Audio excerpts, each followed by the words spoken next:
এখন প্রথমত বিশালগড়ে আজকে বিরোধী দলনেতা মানে পিসিসি সভাপতি বরিষ্ঠ আইনজীবী পীযূষকান্তি বিশ্বাসের উপর একটি আক্রমণ হয়েছে বলে আমরাও খবর পেয়েছি। তো এই ঘটনায় যারা যুক্ত সেই সমস্ত অপরাধীদের চিহ্নিত করে তাদের বিরুদ্ধে ব্যবস্থা গ্রহণ করা হোক, সেটা ভারতীয় জনতা পার্টি ত্রিপুরা প্রদেশ দাবি করে। তবে এর সঙ্গে আমি এটাও বলতে চাই যে গণতান্ত্রিক ত্রিপুরায় যে পরিবেশ রয়েছে, মুক্ত পরিবেশ রয়েছে, গণতান্ত্রিক পরিবেশ রয়েছে, সেই পরিবেশে দাঁড়িয়ে এই ধরনের ঘটনার কোনো স্থান ত্রিপুরায় থাকা উচিত নয়। এবং এই ঘটনা এমনও হতে পারে, উনি একটা অভিযোগ করেছেন যে ভারতীয় জনতা পার্টি এর সঙ্গে যুক্ত। তো সেটাকে আমরা তীব্রভাবেই নস্যাৎ করছি। আমরা বিশ্বাস করি ভারতীয় জনতা পার্টির কোনো কার্যকর্তা এইরকম ঘটনা করতে পারে না। এটা তাদের স্বদলীয় কোন্দল হতে পারে, অথবা গণতান্ত্রিক পরিবেশকে বিঘ্নিত করার জন্য কোনো ষড়যন্ত্র একটা নতুন হতে পারে। কাজেই প্রকৃত ঘটনা কি হয়েছে, কারা এর সঙ্গে যুক্ত, সঠিক প্রশাসনিক তদন্ত ক্রমেই তা উঠে আসবে এবং তাদের বিরুদ্ধে যথাযথ ব্যবস্থা গ্রহণের জন্য আমরা দাবি জানাবো।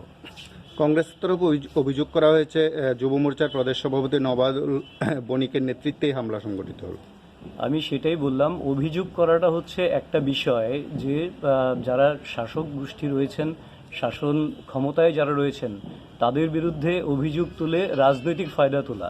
কাজেই সেই জায়গা থেকে আমরা এই ঘটনাটাকে দেখতে চাই না। নিন্দনীয় ঘটনা নিন্দনীয়, সেটা হচ্ছে সবচেয়ে বড় কথা। কারণ পীযূষকান্তি বিশ্বাস তিনি রাজ্যের বরিষ্ঠ আইনজীবী এবং পিসিসির সভাপতির দায়িত্বপ্রাপ্ত। কাজে ওনার উপর আক্রমণ যেটা হয়েছে, আমরা তার নিন্দা জানাই। আমরা প্রশাসনের কাছে দাবি জানাচ্ছি সঠিক তদন্তক্রমে যারা এর সঙ্গে যুক্ত রয়েছেন তাদের প্রকৃতভাবে যাতে তাদের আইনগতভাবে তাদের যাতে ব্যবস্থা গ্রহণ করা হয় তাদের বিরুদ্ধে, সেই দাবি আমরা জানাবো। তো এটাই হচ্ছে মূল বক্তব্য। কংগ্রেসের আগামীকাল বন্ধ, কি প্রতিক্রিয়া থাকছে? দেখুন, ত্রিপুরা রাজ্যের মানুষ দীর্ঘ 25 বছরের সিপিএম শাসনের সময়ে বন্ধের রাজনীতি দেখতে দেখতে বন্ধ বিষয়টা যে একটা নেতিবাচক রাজনীতি, সেটা মানুষ উপলব্ধি করতে শিখেছে এবং মানুষ বন্ধের রাজনীতি থেকে বেরিয়ে আসতে চাইছে।